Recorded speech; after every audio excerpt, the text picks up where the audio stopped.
Amina's mother passed away from an unknown sickness 1 year ago. She lived with her father, his name is Chinedu.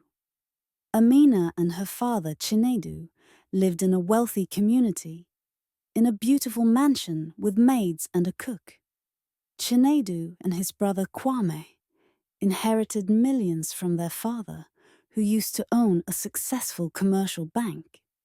Kwame was very irresponsible and wasted his inheritance on gambling, women, and very poor decisions. After losing everything he wanted his brother Chinedu to give him money, but Chinedu told him how wasteful and irresponsible he was with all his finances.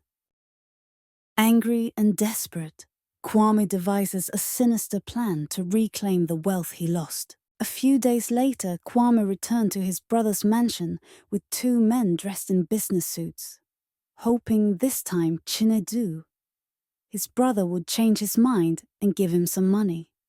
"My brother! I admit I was foolish and wasted my wealth. I am ready to change. Just lend me 1 million naira." Chinedu had invested his wealth into real estate, shopping malls, and gated communities. With all these wise business decisions he made, his wealth went from millions of naira to 1 billion. Chinedu was just about to tell Kwame no for the last time, until Kwame spoke up quickly, putting his sinister plan into motion. "Brother, please! These are my business partners. We rented a shop and need your advice. Please, brother, come with me.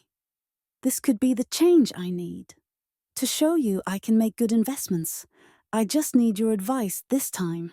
Chinedu got into the car with his brother, willing to give him another chance, not knowing he would not be returning home. Amina was at school when her father left with his brother. Once they arrived, it was the abandoned building boarded up with nails. "What is this?" said Chinedu. "How are we supposed to go inside?" "I think you should leave this one alone. I will help you to find another building." But Kwame insisted they walk around the back to see the rest of the building. Chinedu hesitated to go, but he remembered he didn't drive his own car. He came with the Kwame and his friends.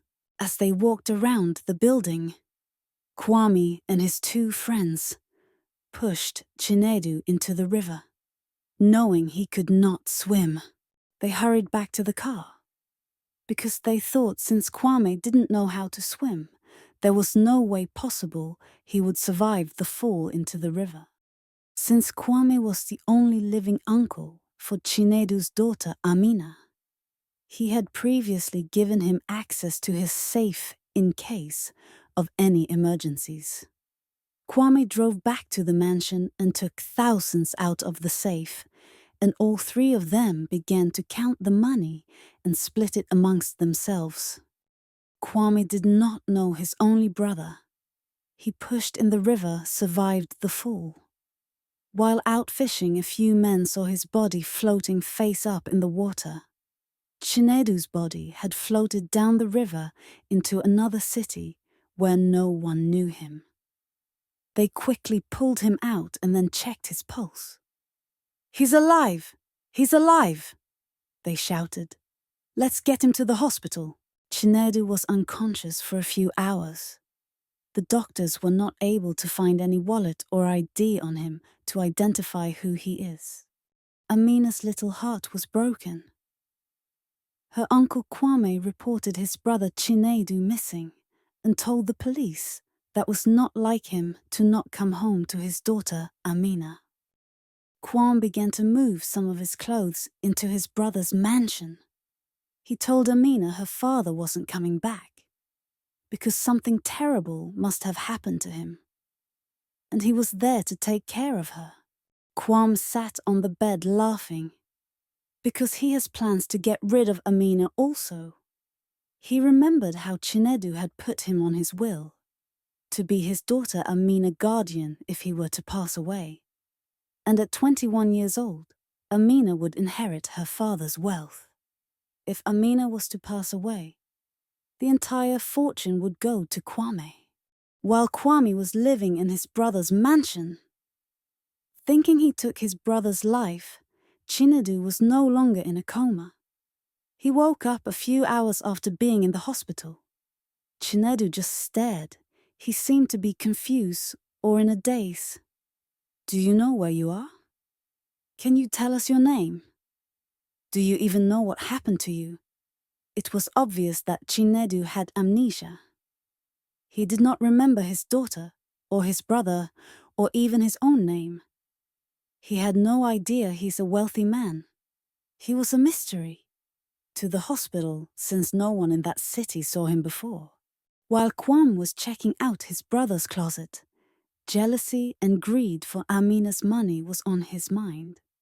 He thought to himself, Amina is now 12 years old. I will not wait 9 more years for her to be 21 years old and allow her to have that inheritance. Chinedu remained a mystery in the hospital.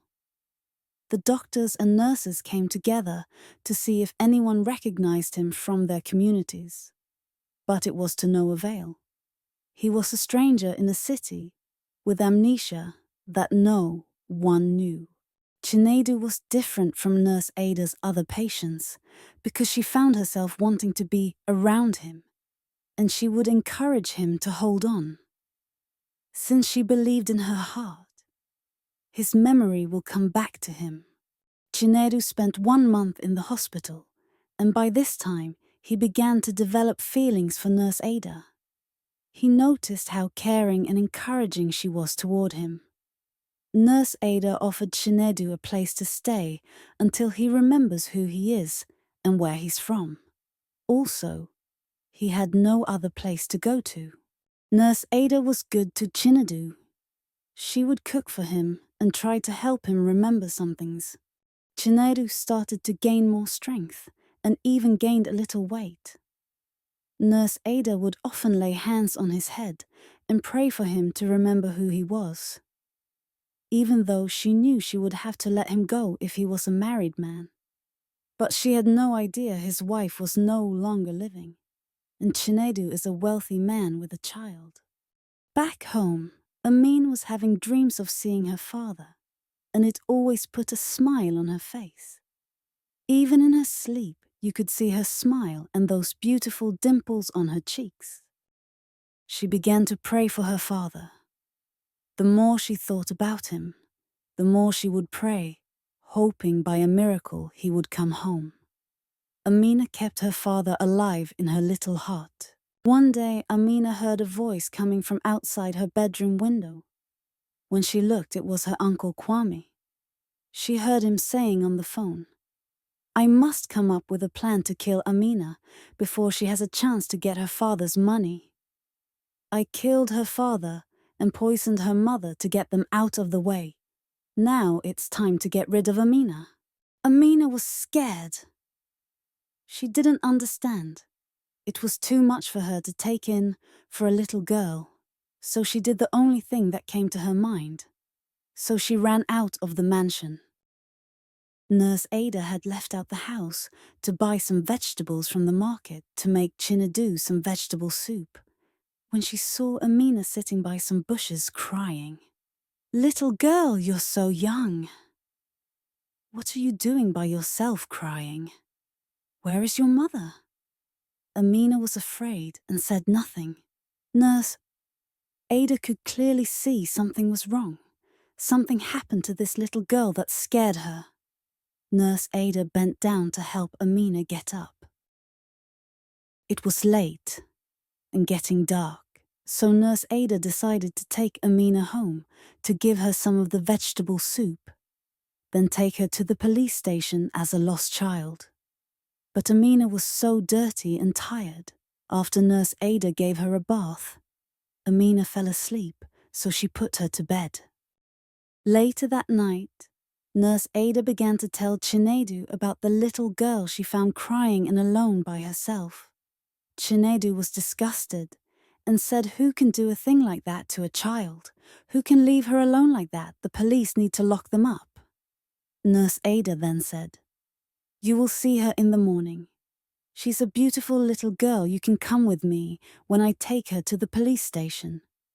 And she has the most beautiful big dark eyes." "Why does that sound familiar?" said Chinedu. "I think I heard someone say that before." "Say what?" said Nurse Ada. "I heard the word beautiful big dark eyes from someone, and it's in my head." "Well, maybe you knew someone with big brown eyes before," said Nurse Ada. "Remember I told you, you're going to get your memory back."